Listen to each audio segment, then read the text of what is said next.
अस्सलामुअलैकुम। Welcome to Imarat. Pakistan और अफगानिस्तान के दरमियान जो 4 से 7 मार्च के दरमियान झड़पें काफ़ी ज़्यादा हुई, उनमें एक नई फुटेज निकल कर सामने आ रही है जो कि पाक अफगान बॉर्डर पर तोरखम का जो बॉर्डर है वहाँ के IR कैमरा की है। इसमें एक शेड को हिट किया गया है जिसमें कहा जा रहा है कि T-62 टैंक मौजूद था अफगान तालिबान का, और ये फुटेज भी काफ़ी ज़्यादा वायरल हो रही है। यहाँ गौर से देखा जा सकता है कि अमला है जो कि आर्टिलरी स्ट्राइक के बाद बाहर को भाग रहा है, तो मोस्ट प्रोबेबली ये T-62 टैंक को ऑपरेट करने के लिए जा रहे थे, लेकिन पाकिस्तान की प्रिसीशन आर्टिलरी स्ट्राइक ने इससे निशाना बनाया। दोस्तों, अफगान तालिबान के पास इस वक्त काफ़ी ज़्यादा ओल्ड सोवियत टैंक्स कुछ मौजूद हैं। T-62, T-55 टैंक्स मौजूद हैं और थोड़े से T-34 टैंक्स भी मौजूद हैं। तो टेक्निकली T-62 इन तमाम मौजूदा टैंक्स में से जरा बेहतर टैंक्स हैं।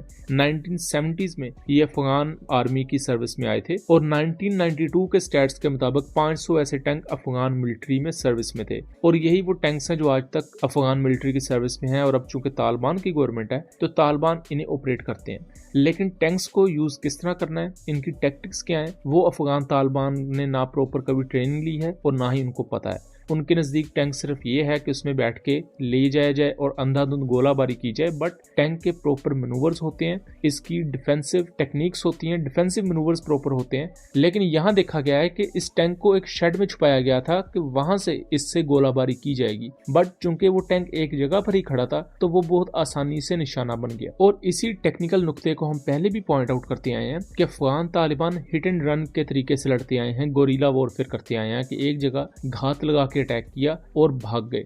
अब उन्हें एक प्रॉपर आर्मी की तरह लड़ना पड़ रहा है बॉर्डर पर आमने सामने, जिसकी उन्होंने कभी ट्रेनिंग ही नहीं ली थी। इसी वजह से इन क्लैशेस में अफगान तालिबान का काफी नुकसान हुआ है। 18 अफगान सोल्जर्स अपनी जान गंवा चुके हैं, 6 से ज्यादा बॉर्डर पोस्ट डिस्ट्रॉय हुई हैं। अब ये एक टैंक डिस्ट्रॉय होने की फुटेज भी निकलकर सामने आ रही है, और शायद यही वजूहात है कि अफगान तालिबान की तरफ से ये 8 और 9 मार्च का जो दिन है ये काफी ज्यादा पुरसकून रहा है, ज्यादा फायरिंग का तबादला नहीं हुआ, जो कि अल्टीमेटली अच्छी चीज है।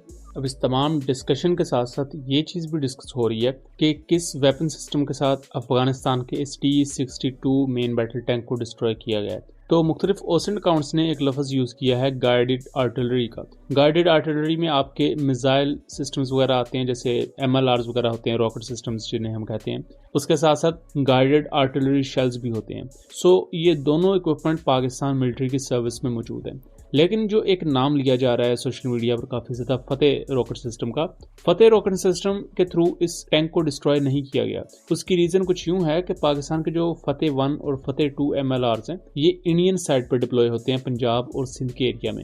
जो ईरान और अफगानिस्तान वाली साइड पर पाकिस्तान के MLRs डिप्लॉयड हैं वो या तो गजब MLRs हैं या चाइनीज मेड AR-100 जिन्हें ईरान के खिलाफ भी यूज किया गया था। Guided multiple launch rocket systems हैं, 80 किलोमीटर रेंज है, और जो गजब है वो अनगाइडेड रॉकेट सिस्टम्स है पाकिस्तान के। इसके साथ साथ पाकिस्तान के पास जो गाइडेड आर्टिलरी शेल्स हैं वो भी मौजूद हैं। जो रिसेंटली पाकिस्तान ने अपना एक गाइडेड आर्टिलरी शेल अनवील किया था, उसे तैमूर 155 mm का गाइडेड आर्टिलरी शेल, ये उसे नाम दिया गया था। यहाँ ये स्पेकुलेशन है, बट मोस्ट प्रोबेबली ये एक गाइडेड आर्टिलरी शेल से इसे टेक डाउन किया गया है, और इस अफगान टैंक की तबाही के पीछे कोई मल्टीपल लॉन्च रॉकेट सिस्टम नहीं है। बिकॉज अफगान बॉर्डर पर जो ज्यादातर पाकिस्तान की तरफ से रिटेलिएशन सामने आई है वो आर्टिलरी के थ्रू आई है, पर्टिकुलरली MLRs को यूज करने की कोई इतलात मौजूद नहीं है। और ये जो तैमूर गाइडेड शेल है इसकी 20 किलोमीटर की रेंज है, और इसको अगर आपने लेजर के थ्रू भी गाइडेंस प्रोवाइड करनी है तो चूंकि इसे बॉर्डर के बहुत ही ज्यादा करीब, जो तोरखम के करीब ही वहाँ शेल्टर्स वगैरह बने हुए थे, वहीं से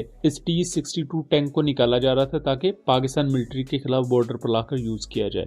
तो वहां से ये पॉसिबल है कि स्पेशल फोर्सेस के थ्रू या किसी भी दूसरे मीन से या इवन ड्रोन के थ्रू भी आप लेजर डेजिग्नेशन कर सकते हैं और इस आर्टिलरी शेल से पिन पॉइंट एक्यूरेसी के साथ अपने टारगेट को डिस्ट्रॉय कर सकते हैं। इसके साथ साथ एक और अहम चीज जो पाकिस्तान अफगानिस्तान के इन बॉर्डर क्लैशेस को लेकर सामने आई है कि फाइनली 3 से लेकर 8 मार्च तक ये जो इतने ज्यादा फियर्स क्लैशेस जारी रहे, उसके बाद पाकिस्तान और अफगान साइड से एक जिरगा का इनकाद हुआ है इस एरिया में। तालिबान की साइड से अफगान तालिबान और उनके कबायली अमायदीन, और पाकिस्तानी साइड से पाकिस्तानी मिलिट्री और पाकिस्तानी कबायली अमायदीन उनकी मीटिंग हुई है और पाकिस्तान के हक में फाइनली इसका फैसला आया है। बिकॉज जो इवन अफगान माहिदीन भी थे और पाकिस्तान माहिदीन, उन्होंने अफगान तालिबान को रोक दिया है कि आप किसी भी किस्म की मिलिट्री इंस्टॉलेशन पाकिस्तानी बॉर्डर के नज़दीक नहीं बनाएंगे।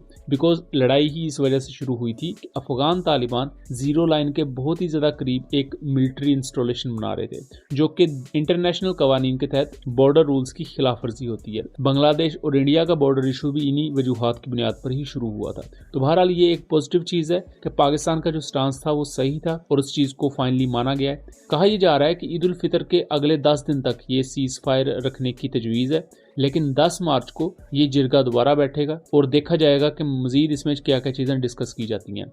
अगर ये सीज फायर इम्प्लीमेंट होता है तो इसको आगे एक्सटेंड किया जाएगा एंड उम्मीद यही रखनी चाहिए कि अफगान तालिबान अपनी इस गलती से सीखें और जो उनका नुकसान नहीं हो चुका है कि 6 से ज़्यादा बॉर्डर पोस्ट डिस्ट्रॉय हुई हैं, 18 से ज़्यादा उनके सोल्जर्स जो हैं अपनी जान गंवा बैठे हैं। इसके साथ साथ अब एक टैंक भी डिस्ट्रॉय होने की इतलात हैं, जबकि ओबियसली पाकिस्तानी साइड पर भी कैजुअलिटीज़ की इतलात हैं। पाकिस्तानी साइड पर एक मस्जिद हिट हुई है, सिविलियंस के कुछ घर डिस्ट्रॉय हुए हैं और पाकिस्तान मिलिट्री की 1 या 2 पोस्टों ने भी हिट किया गया है। लेकिन बात कहने का मकसद ये है कि अफगान तालिबान क्या अपनी गलती से सीखेंगे या ये कुछ आने वाले दिनों में दोबारा से वही हट धर्मी शुरू की जाएगी। तो अगर दोबारा से हट धर्मी शुरू की जाएगी तो उसका जवाब इससे ज्यादा दर्दनाक दिया जाएगा और उम्मीद करनी चाहिए कि ये मामला ठंडा हो और डिप्लोमेटिकली ये मुल्क एक दूसरे को इंगेज करें, क्योंकि ये तमाम क्लैशेस शुरू ही इस बुनियाद पर हुए हैं कि पाकिस्तान जो इल्जामात लगा रहा है कि आप टीटीपी को हमारे खिलाफ सपोर्ट ना करें, और दूसरी तरफ अफगान तालिबान जीरो लाइन के बहुत करीब कुछ फौजी चौकियां बना रहे थे जो कि ओबियसली